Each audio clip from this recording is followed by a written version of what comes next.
Chapter 1. The Crackle of a Needle. The bell above the door of Velvet Grooves chimed with a soft, tinny sound, a relic from a time when things were built to last.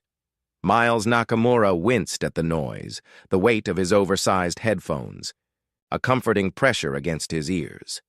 The shop was a sanctuary, a time capsule smelling of old paper, polished wood, and the faint, sweet scent of vinyl.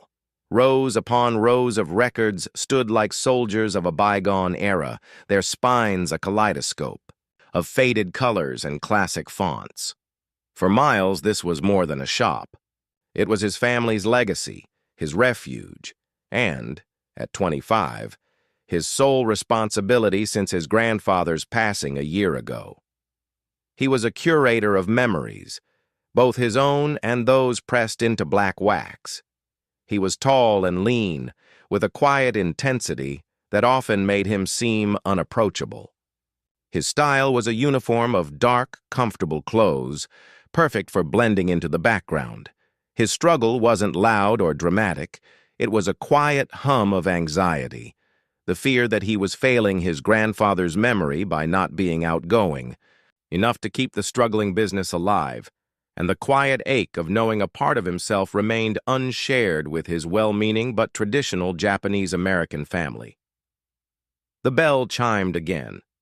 Miles looked up from the inventory ledger he was meticulously updating. A man stood in the doorway, silhouetted against the afternoon sun. He shook out a bright blue umbrella, despite the clear sky, and placed it carefully in the stand by the door. "Hello," the man called out, his voice warm and slightly tentative. "Anyone home in the land of analog?" Miles slowly pulled his headphones down to rest around his neck. "Can I help you?" The man, Adrian, Miles would soon learn, turned, and his face broke into an easy, disarming smile. He was around Miles's age, with kind eyes the color of rich earth and curls that seemed to defy gravity. He wore a mustard-yellow sweater that should have clashed with everything but somehow didn't. He was the human equivalent of a major chord, bright, open, and unreserved. "I hope so," Adrian said, approaching the counter. "I just moved into the apartment above the bakery down the street. I'm trying to furnish my life, I guess. And it feels like a place with this much soul deserves a record player. Do you sell those?" Miles nodded, gesturing to a corner of the shop where a few vintage turntables were displayed. "I have a couple of refurbished models. What's your budget?" Adrian waved a hand dismissively. "Not the point. The point is which one has the best character. I want to hear the crackles. I want to feel like I'm in the room with the band in 1972. Miles couldn't help the faint smile that touched his lips. This was a language he understood. "Character, huh?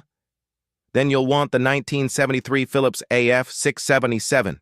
Solid state, automatic. Reliable, but with a warm sound. It's seen some things." Adrian's eyes lit up. "Perfect. I'll take it." He then looked around, his gaze sweeping over the countless records. "Now for the hard part.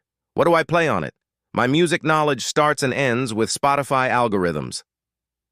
This was Miles's domain. His shyness receded, replaced by a confident expertise. "What do you listen to? On Spotify, I mean." "A bit of everything. Folky stuff, mostly. Bon Iver. Fleet Foxes. But I also have a secret soft spot for disco." Adrian admitted this last part with a conspiratorial grin. Miles nodded thoughtfully. "Wait here." He disappeared into the new arrivals bin and emerged with 2 records. He handled them with a reverence Adrian found captivating. "For the folk side," Miles said, holding up one sleeve, "Nick Drake, Pink Moon. It's quiet, introspective. It feels like a rainy afternoon." He then held up the second. "And for the disco side, and because every collection needs one, ABBA. Arrival. It's pure, undiluted joy. You can't play Dancing Queen and be sad. It's scientifically impossible." Adrian laughed, a sound that seemed to make the dusty air in the shop sparkle. "I love that. A musical prescription. I'll take them both. As Miles rang up the purchase, Adrian wandered, his fingers gently trailing over the record spines. This place is amazing. It's like a museum you can touch. It was my grandfather's, Miles said, his voice softening. He opened it in 1978. And you run it now? That's incredible. It must be full of memories. Miles simply nodded, a familiar pang of loss and pride hitting him. He packed the turntable and records carefully into a sturdy box. There, you go. Your furnished life. Adrian took the box, his smile genuine. Thanks. I'm sorry. I didn't get your name. Miles. Well, thank you, Miles, for the prescription.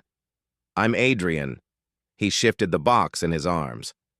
I have a feeling I'll be back. I might need a refill. The bell chimed as he left, taking his bright energy with him. The shop felt quieter than before, but in a different way. Not empty, but anticipating. Miles stood still for a moment, then put his headphones back on. He lifted the needle on his own turntable and placed it back at the beginning of the Nick Drake album he'd just sold. The gentle, melancholic guitar filled his ears.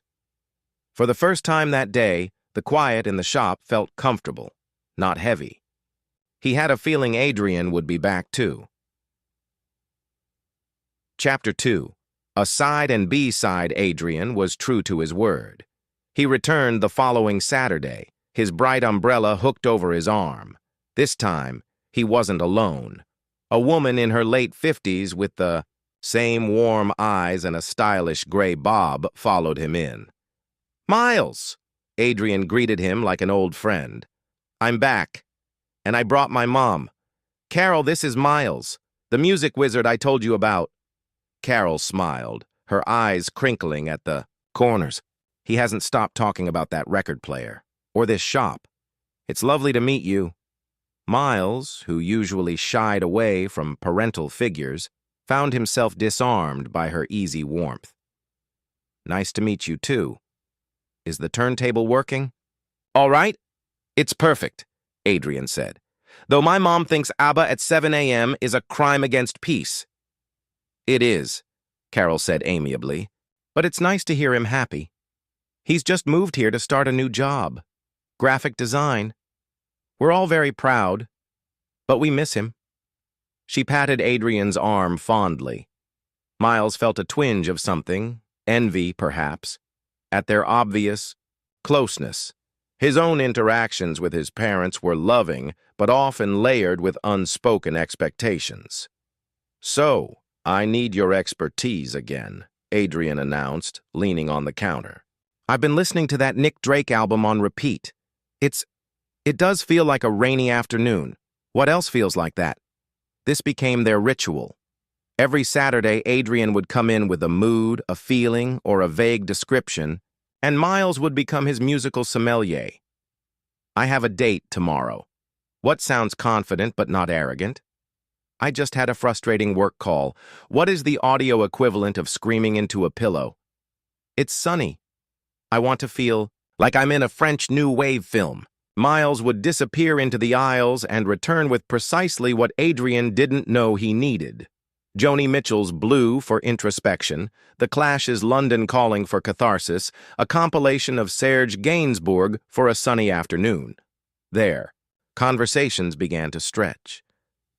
Adrian would share snippets of his life. His big, loud, accepting family who lived a few hours away. His excitement and fears about his new job. His love for bad puns. Miles, in turn, began to slowly open up.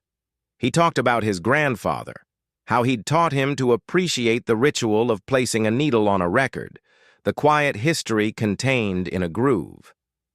One Saturday, Adrian found Miles looking particularly stressed, his shoulders tense as he sorted through a new box of dusty records. Everything okay? Adrian asked, his usual cheer dialed down to a more concerned tone. Miles sighed, wiping dust on his jeans. Just the usual. It's a tough market. Streaming, online retailers.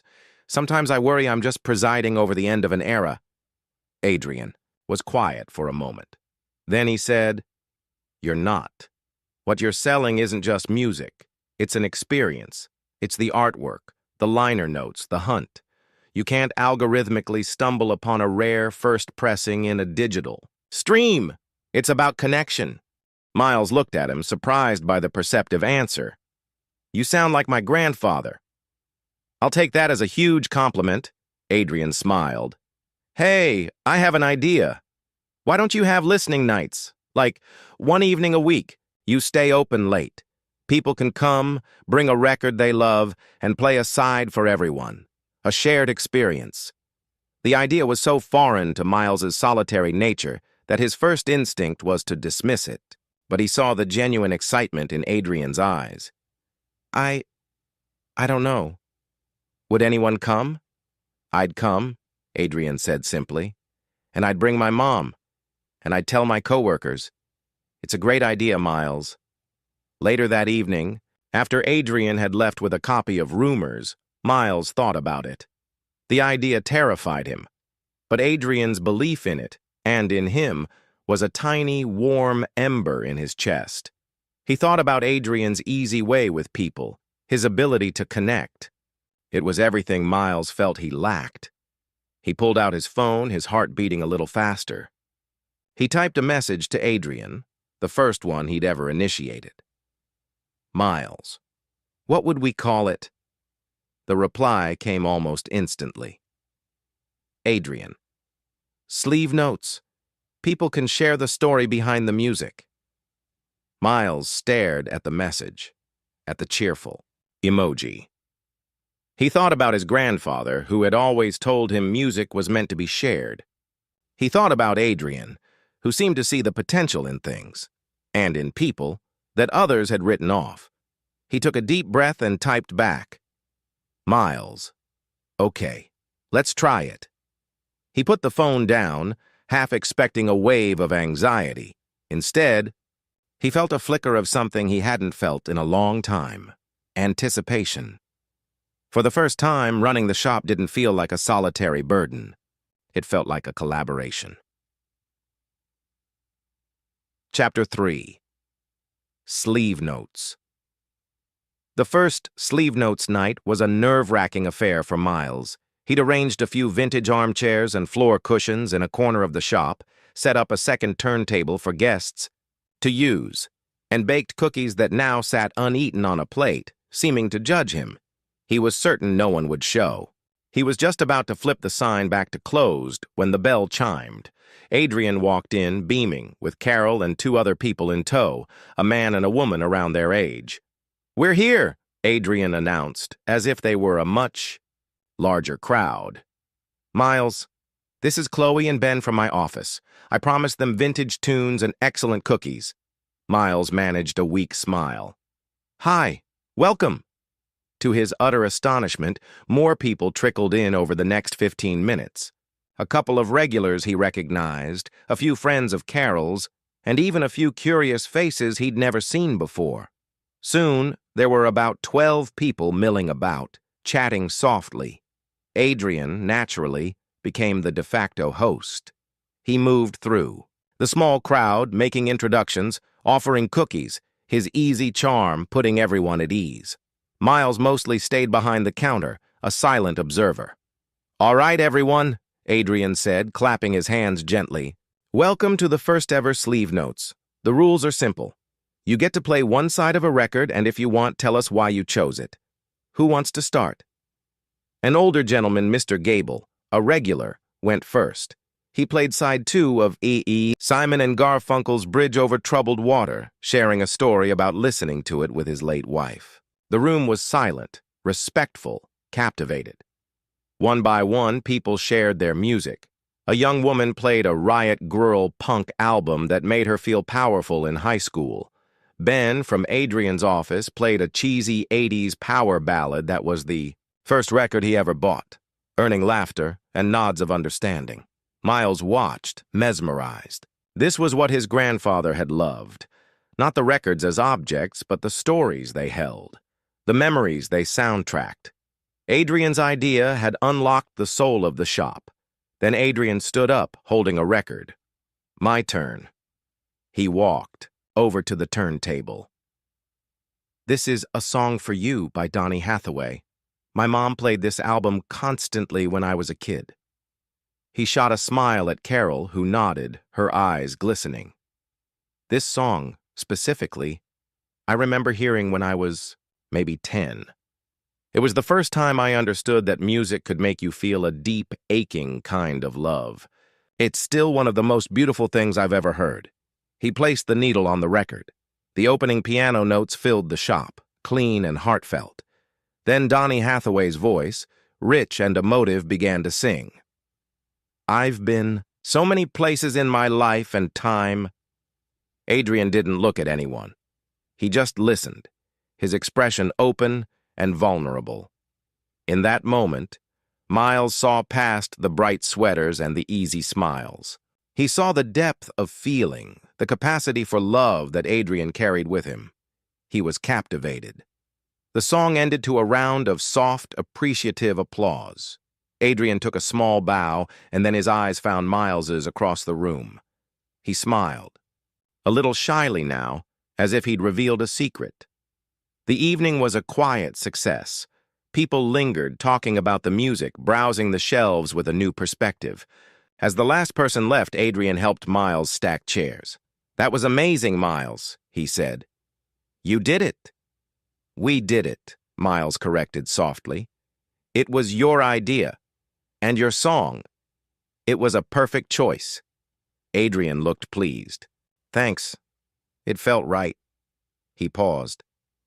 "You know, you didn't play anything." Miles looked down, shuffling some papers. "I'm not really a sharer." "Maybe next time," Adrian said, his voice gentle, without pressure. "Everyone has a story. I'd like to hear yours sometime." He said goodnight and left Miles alone in the quiet shop. The silence was different now. It was filled with the echo of shared stories and laughter. Miles walked over to the turntable and picked up the Donny Hathaway record Adrian had played. He held it carefully, as if it contained the echo of Adrian's confession. He felt the undeniable pull of connection, a melody he was terrified to learn, but desperately wanted to hear. Chapter 4. The Scratch in the Record. The success of Sleeve Notes gave the shop a new lease on life. Attendance grew each week, and so did Miles's confidence. He started talking to customers more, even making recommendations without being asked. He felt his grandfather's presence not as a weight of expectation, but as a proud whisper. His friendship with Adrian deepened into something profound. Their Saturday sessions became the highlight of his week. They started texting daily, silly memes, song recommendations, and check-ins. Miles found himself sharing more, his anxiety about the shop, his complicated feelings about his parents' desire for him to find a nice, stable career. One Thursday evening, Miles's parents came for a visit. His mother, Keiko, immediately began tidying the already spotless apartment. Above the shop. "This is a good space, Miles," his father, Kenji, said, nodding approvingly. "But you work too much. All alone down there. You need to get out more. Meet people." Miles braced himself. "I do meet people. The shop has been really busy lately." "Customers are not friends," his mother said gently, folding a blanket. "You need a social life, a real one. Mrs. Yamaguchi's daughter, Emi, is a pharmacist. Very smart. Very pretty. She just moved back. I could give her your number." The familiar script played out. Miles felt the walls of his closet press in. He loved his parents. They had sacrificed everything to give him this life, this shop. Their hopes for him were born of love, not malice. But every nudge towards a daughter of a family friend was a reminder that the son they loved was not the son they thought they knew. "Ma, I'm really busy with the shop right now," he said, the well-worn excuse feeling flimsier than ever. "The shop won't keep you warm at night," his father said, not unkindly. "You need to think about your future. A family." Later, after they left, Miles felt a crushing loneliness. He looked around his quiet apartment, the walls lined with his grandfather's records. He thought of Adrian's loud, accepting family, of the way Carol had hugged Adrian goodbye after the last sleeve notes. He wanted that. He wanted to be known. He picked up his phone. His finger hovered over Adrian's name. He wanted to tell him. To say, my parents were just here and they don't know me and I'm scared they never will. To say, I think I'm falling for you. But the fear was paralyzing. What if he was reading everything wrong? What if Adrian's kindness was just that, kindness? What if revealing this truth ruined the best thing in his life? He typed a message instead. Miles. Hey, parents just left. Tough night. The reply was almost immediate. Adrian. Ugh, sorry. Want me to come over?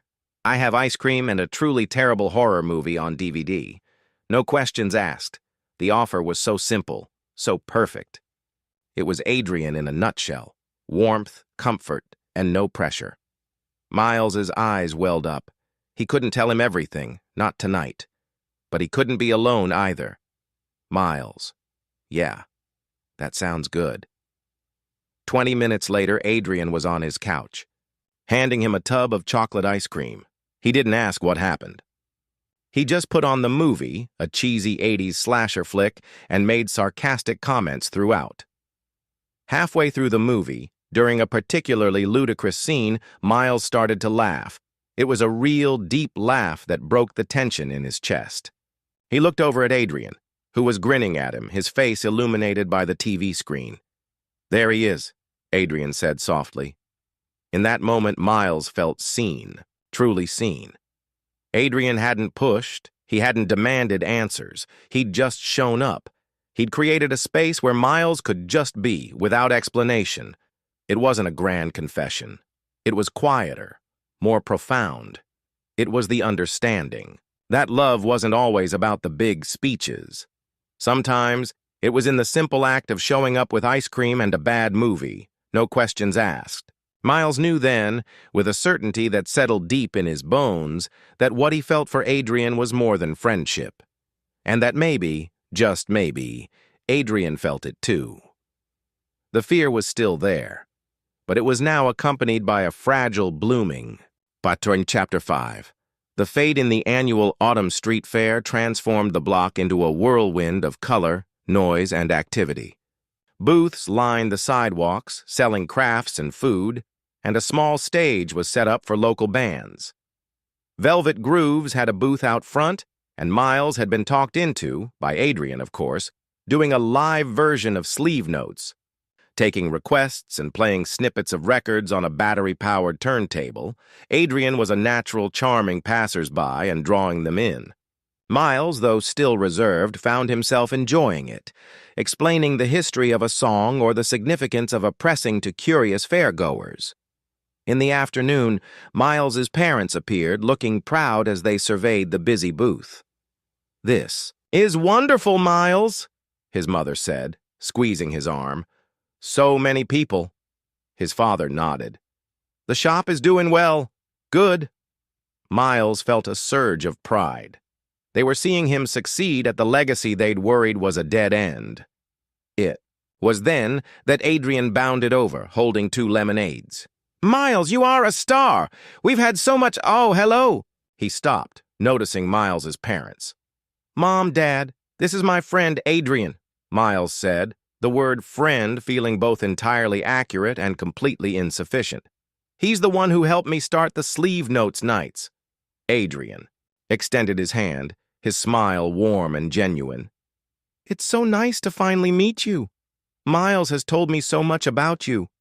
His parents shook his hand, polite but curious. They made small talk for a few minutes, asking Adrian about his job.